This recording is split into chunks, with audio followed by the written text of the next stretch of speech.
Je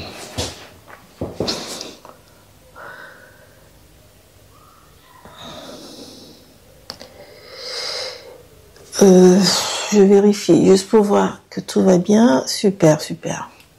Hello tout le monde, c'est Carole. Alors aujourd'hui, j'ai envie de faire cette petite vidéo, une petite mise à jour, parce que c'est la nouvelle année. Et je sais que je n'ai ni sur Instagram, TikTok et tout ça, j'ai pas du tout souhaité la nouvelle année, enfin la bonne année en vidéo, je pense pas en tout cas. Bref, voilà. Donc nous sommes en 2025 et j'espère que vous allez bien. En tout cas, je vous souhaite une bonne année. Pour commencer, si vous arrivez sur ma chaîne, le journal d'une femme noire, je suis Carole Amourich, femme noire, on ne sait jamais. Voilà, et architecte, décoratrice intérieure. Et aujourd'hui, je veux faire un petit update, une petite mise à jour pour ceux qui me suivent et pour ceux qui vont me découvrir. C'est quand même une nouvelle chaîne, même si je sais que beaucoup d'entre vous me suivent déjà certainement sur TikTok, Instagram et YouTube aussi. Mais voilà, c'est une nouvelle chaîne, le journal d'une femme noire. Donc ici, on parle de décoration, on parle de racisme, on parle de résilience, confiance en soi, de tous ces sujets-là, mais surtout par rapport ou du point de vue de la femme noire que je suis. Voilà, parce que c'est un peu ça, je navigue un peu autour de ça. Alors, j'ai un peu froid. Là, j'ai pas mis le chauffage dans cette pièce parce que nous sommes exposés plein sud. Donc, quand il y a le soleil, c'est vrai que ça chauffe très bien, même en plein hiver, mais quand même, j'étais dans la pièce télé toute la journée à lire, à prier. Et là, quand même, j'ai décidé de mettre le chauffage là, parce qu'il fait quand même un peu froid quand même. Bon, voilà. Donc aujourd'hui, voilà, on va parler, comme j'ai dit, mise à jour. Donc on parlera d'où j'en suis en fait avec cet épisode de racisme qui dure depuis 4 ans. Il y a beaucoup de choses qui sont passées, qui ont commencé à bouger, surtout en fin d'année 2024. Et là, nous sommes en début d'année 2025. Donc, pour ceux qui me suivent, je voulais donner des nouvelles pour que vous sachiez un peu comment les choses avancent, où est-ce que j'en suis, comment moi je débute la nouvelle année. Voilà. Donc, c'est de ça dont on va parler avec un peu. Je vais vous montrer aussi comment je fais pour tenir, pour avancer, voilà, parce que il y a pas mal de choses qui se passent quand même si ça se passe pas toujours comme je le veux. Voilà.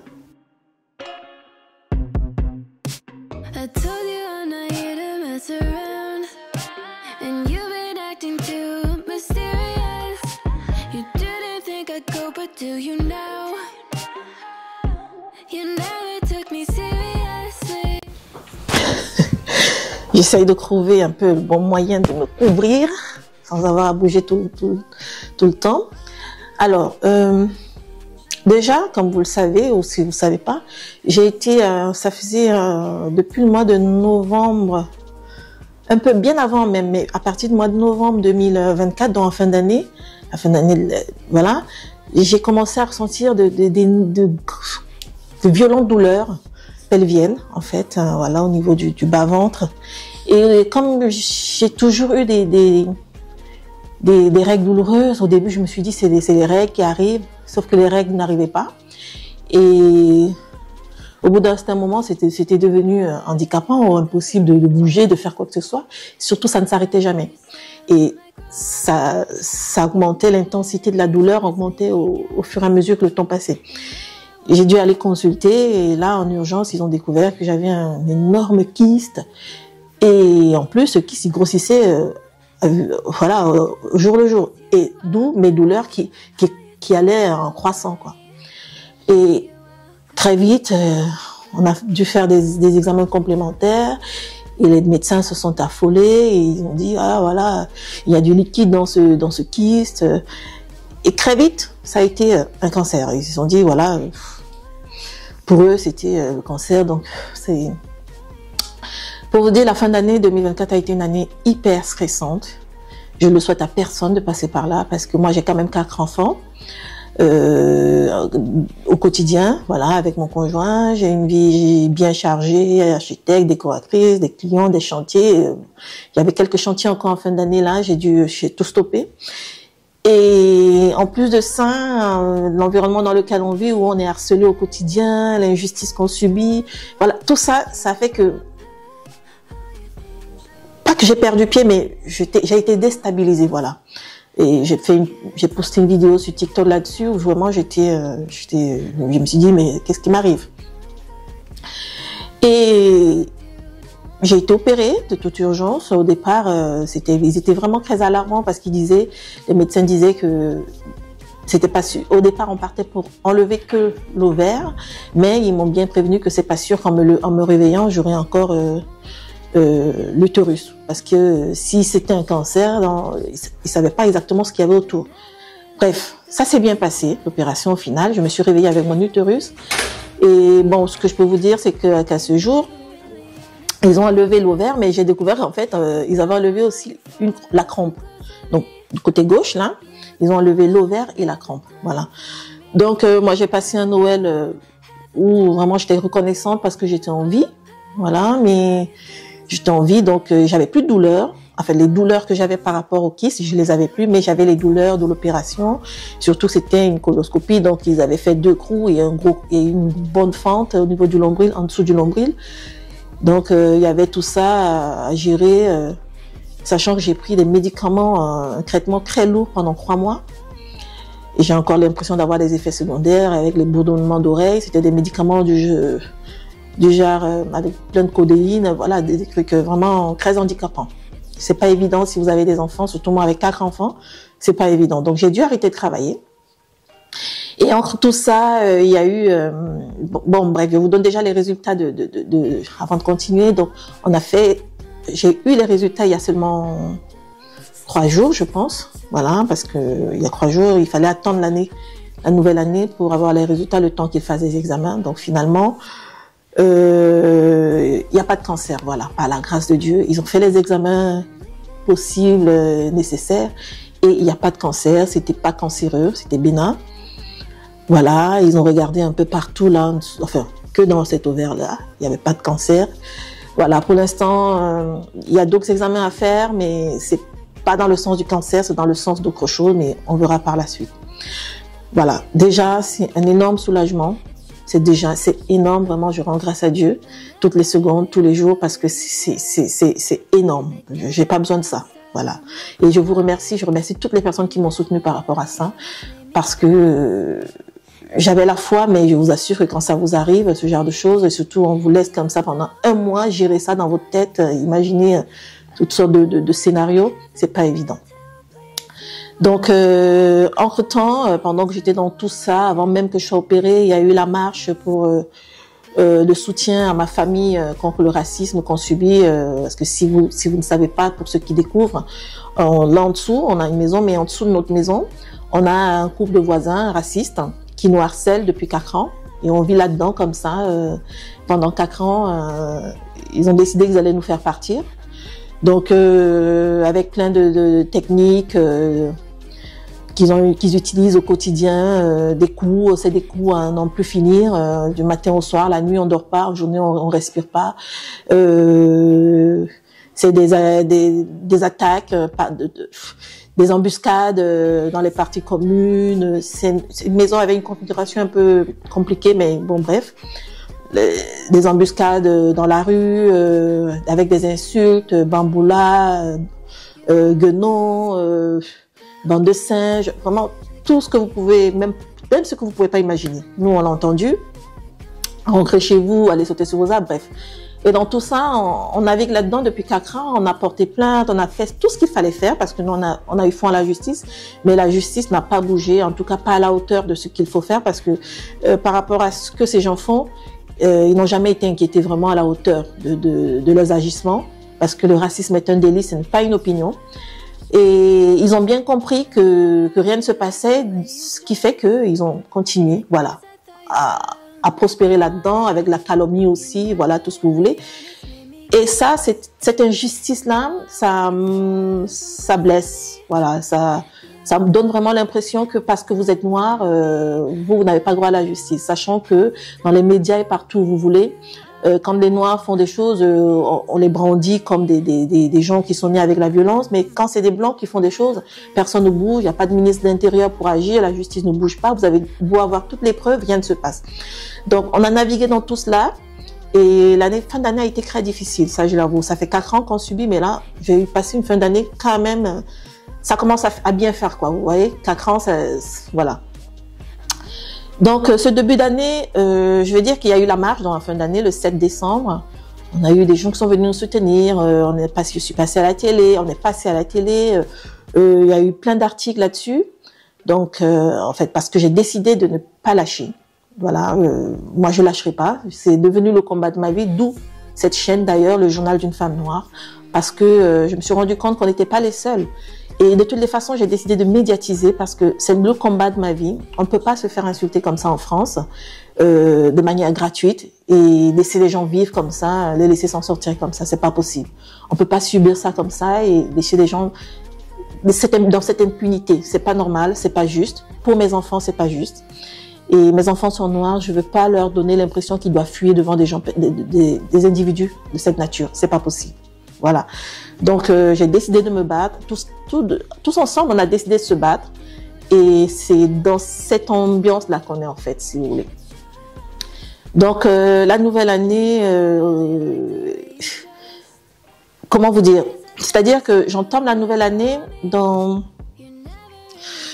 avec beaucoup d'espoir. Dans le sens où déjà j'ai appris que j'avais pas de cancer, donc c'est beaucoup d'espoir. Je me dis, le Seigneur me donne encore je sais pas, c'est comme un signe, voilà, vous voyez, de Seigneur, du ciel, du bon Dieu, parce que je suis croyante, hein, pratiquante, et en même temps, alors, c'est là que je vais parler de la dépression. Vous l'avez vu ça dans mes titres. C'est-à-dire que depuis 4 ans, j'ai eu plusieurs phases de dépression. Voilà, pendant 4 ans, j'ai souvent fait face à de la dépression. Comme je prie et que j'ai cette culture un peu africaine qui fait qu'on n'a pas l'habitude d'aller voir consulter des psys et tout ça, on se dit toujours Dieu, Dieu, Dieu. Donc moi, je me suis jetée dans corps et âme dans la prière et ça m'a gardée jusqu'à ce jour. Dieu est vraiment bon et mon Dieu, c'est ça qui me tient, voilà, toujours. Mais à un moment donné, j'ai senti que j'avais besoin de parler, de me libérer. D'ailleurs, j'ai commencé en partageant sur les réseaux sociaux notre combat, ce calvaire-là. Et de plus en plus, j'ai senti que j'avais besoin de ça. Sinon, je pétais les plombs parce qu'à un moment donné, j'ai commencé à avoir des idées vraiment bizarres. Et donc, là, on m'a vraiment dit, il faut aller consulter. Donc, j'ai commencé par un psy. Et là, je suis maintenant suivie par psy et psychiatre, voilà, si vous voulez. Donc, dans cette dépression-là, c'est quelque chose que je dois aussi gérer au quotidien. D'où le fait que d'ailleurs, je suis là à la maison alors que c'est le début d'année. Je gère une boutique de déco. Mais voilà, ça rentre dans le 3e mois où ma boutique est fermée. Je travaille pas parce que je suis dans une phase où j'ai pas l'énergie. Je suis une personne très active. Toujours je bouge. Moi, je me lève à 7h, à 7h30, on est dehors. On arrive à 18h30, 19h, comme ça tout le temps. Mais là, je suis épuisée, quoi, parce que déjà, on ne dort pas la nuit depuis 4 ans. On ne dort pas en journée, on ne dort pas la nuit, on dort pas. Se faire agresser comme ça de manière continue, et de façon continue, et en plus, la justice qui ne bouge pas, la seule réponse qu'on vous donne, c'est rentrer chez vous si c'est trop difficile, ouais, c'est pénible. Et je le souhaite à personne. Donc, tout ça, sans même m'en rendre compte, je suis rentrée dans cette dépression-là, ou cette dépression-là est rentrée dans ma vie.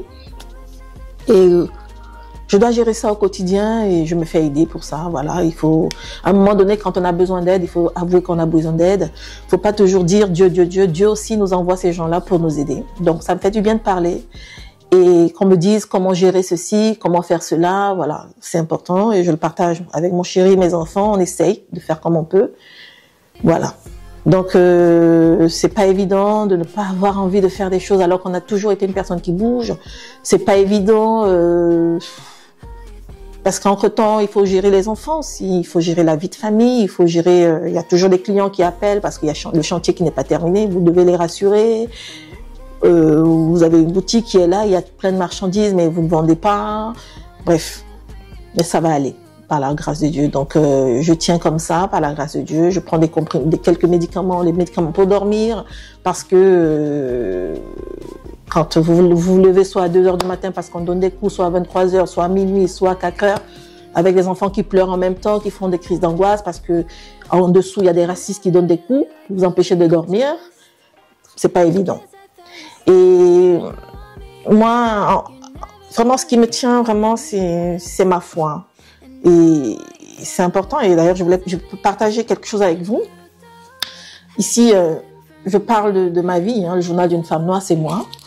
Et je ne sais pas si vous êtes chrétien ou pas, mais en ce moment, je suis dans le livre de Job, dans la Bible, dans la parole de Dieu. Et Job, parce que j'ai l'impression, vous savez, il y a des moments de la vie comme ça, on se réfère à un chapitre de la parole de Dieu, parce que ce moment-là correspond à certains événements dans la parole de Dieu, en fait. Et moi, en ce moment, j'ai l'impression d'avoir cette vie-là qui correspond à celle de Job. Donc, dans Job 22, par exemple, la Bible dit... alors, où est-ce que j'étais? Non, c'est Job, pas 22, c'est Job 21. Dans Job 21, la parole de Dieu dit « Pourquoi les méchants restent-ils en vie? Vieillissent-ils et s'enrichissent-ils? Leurs enfants sont toujours auprès d'eux et ils voient leur descendance. Leurs maisons sont sûres, la peur en est absente, le bâton de Dieu ne les punit pas. » Je suis arrivée là, je suis en ce moment à ce niveau-là et ça fait partie des questionnements que je me pose et me dire « Mais pourquoi tant d'impunité? Pourquoi eux, ils rigolent, ils vivent leur vie, ils font du mal et personne ne les poursuit, quoi, vous voyez? Et on se dit, ok, ça c'est facile, on se dit, oui, c'est parce que il y a le racisme systémique, c'est vrai, c'est une réalité, le racisme systémique. Mais du point de vue de la parole de Dieu, vous voyez, vous vous dites, mais pourquoi?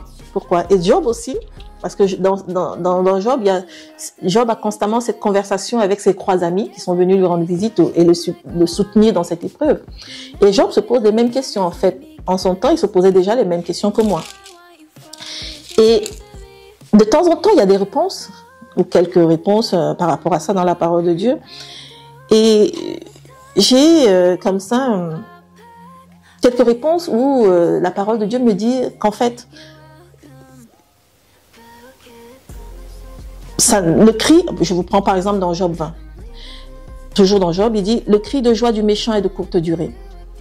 Et la joie de l'homme sans respect pour Dieu ne dure qu'un instant. » Alors, moi personnellement, la parole de Dieu me donne beaucoup d'espoir. Ça me permet de m'accrocher parce que je ne pouvais pas vous mentir. Si j'ai tenu pendant ce temps, c'est simplement parce que je crois en ce Dieu-là, un Dieu de justice.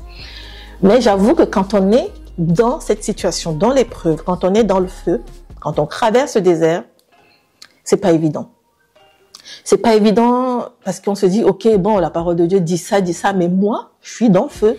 Moi, je dors pas la nuit. Moi, je me fais insulter du matin au soir. Mes enfants ont peur, mes enfants se font agresser, mes enfants sont terrorisés. Je vis dans cet environnement. J'ai une maison que je paie, dans laquelle je paie un crédit. Je suis agressée. La justice ne fait rien.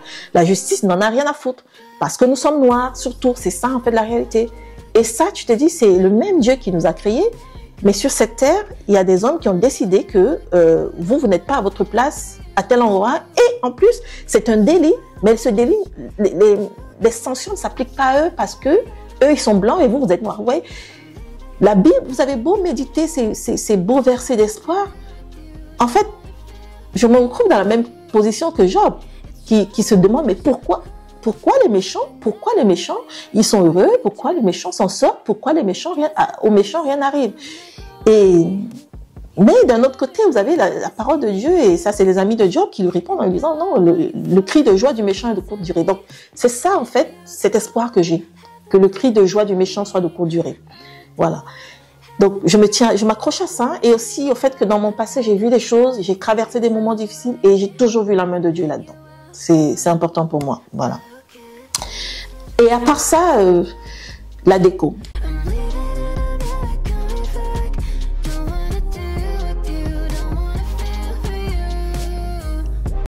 Alors, c'est vrai, je travaille pas, mais vous savez, moi, en ce moment, la déco, pour ceux qui me connaissent, hein, sur les réseaux sociaux, sur ma chaîne YouTube.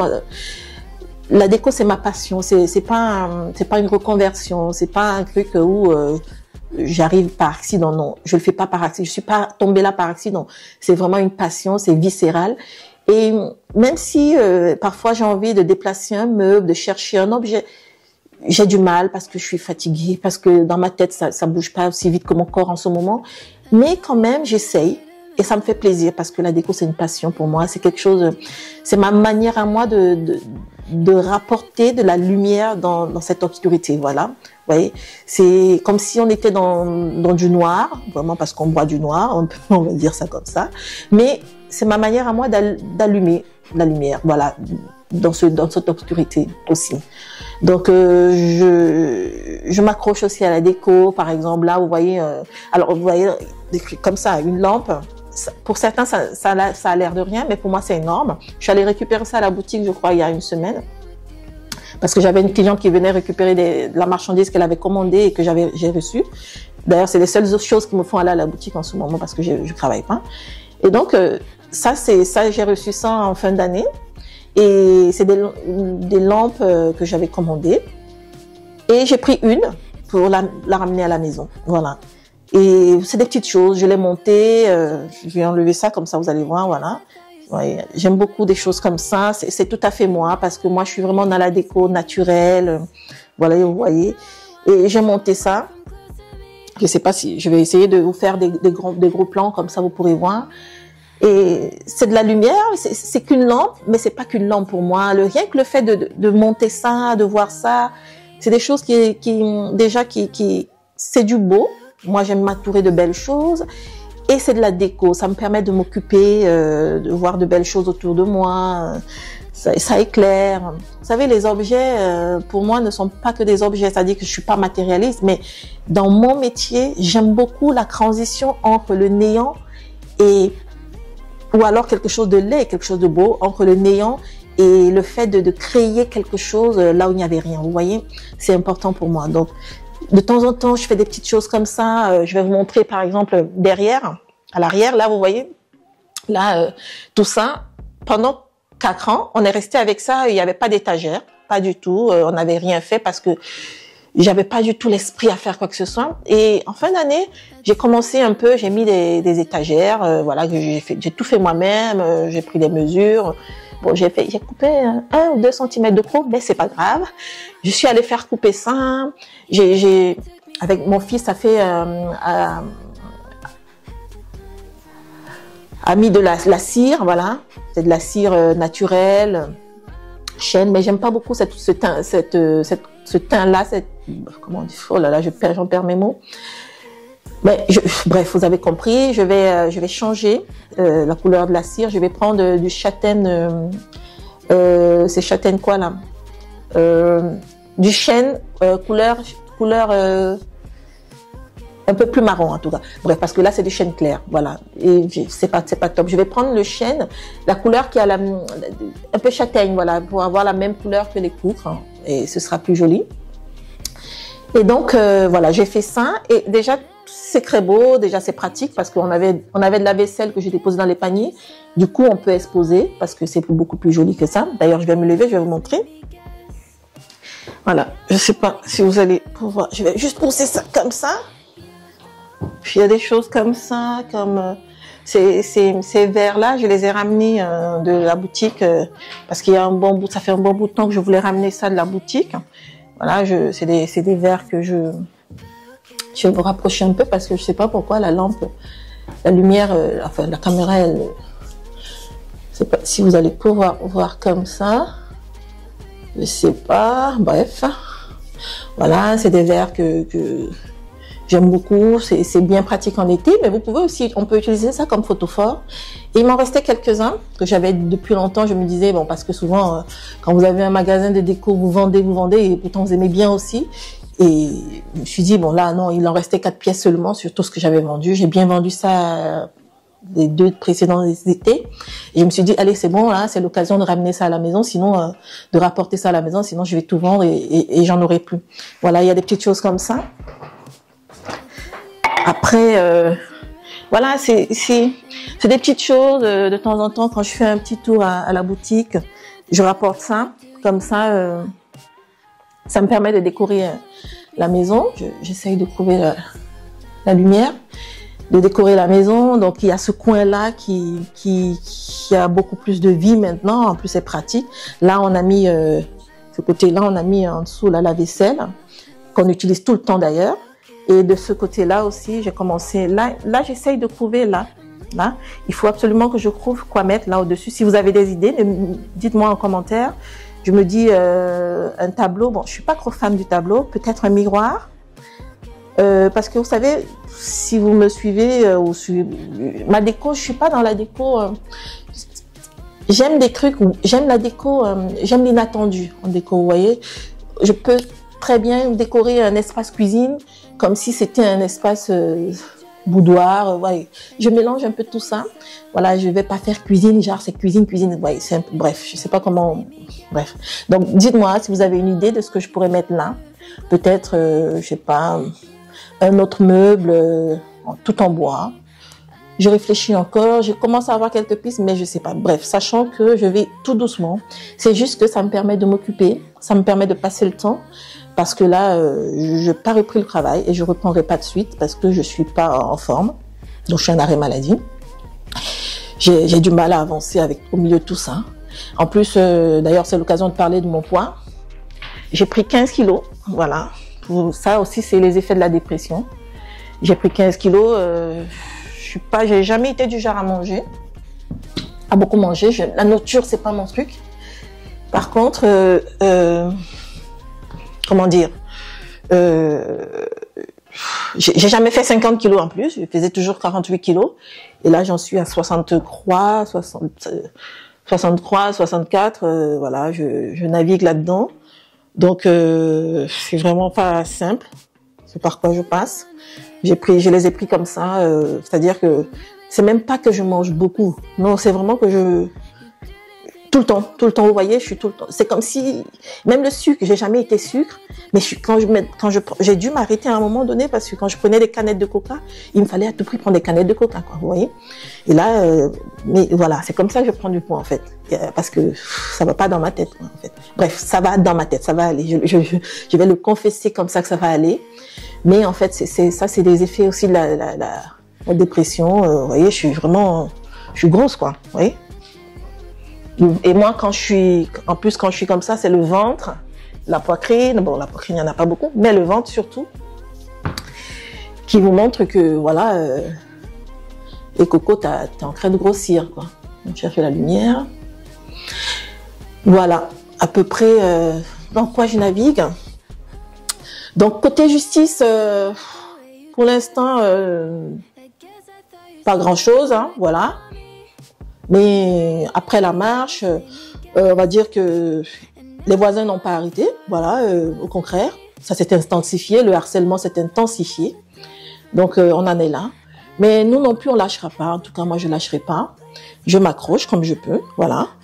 Et on attend que la justice bouge, que la justice agisse. En tout cas, moi de mon côté, je continue de dénoncer, de partager sur les réseaux sociaux. C'est vrai que cette semaine, ça fait 2 semaines que j'ai un peu moins partagé parce que justement, j'essaye aussi de prendre soin de moi et qu'on n'a pas que ça. Il y a aussi beaucoup d'autres choses dans la vie, dans notre affaire, quoi.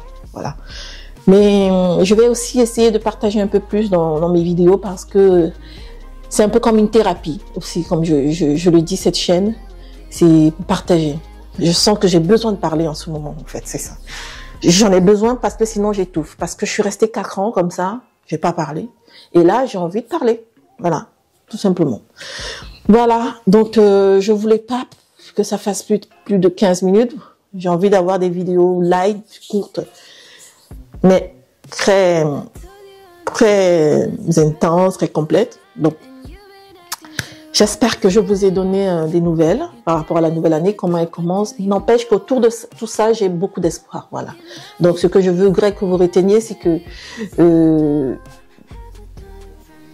les choses, même si elles n'avancent pas comme je voudrais, tout va bien. Je garde la foi, je m'accroche. Et voilà. Restons dans cette optique-là. S'il te plaît, la lumière, merci. C'est gentil. C'est tout ce que je te demande. Et voilà, donc n'hésitez pas à me dire dans les commentaires ce que vous pensez de cet espace-là. Qu'est-ce que je pourrais mettre là qui serait joli? Parce que là déjà, il y a les tableaux. Je ne vais pas mettre un tableau là aussi. Il faut quelque chose d'autre qui casse un peu. N'hésitez pas à me dire comment vous faites quand vous êtes dans des phases de dépression, s'il y en a qui ont connu ça, comment vous avez fait pour vous en sortir. Tout est bon à prendre, je prends tout. On est ici pour parler entre nous. Je vous dis à très vite pour une prochaine vidéo. Ciao, ciao.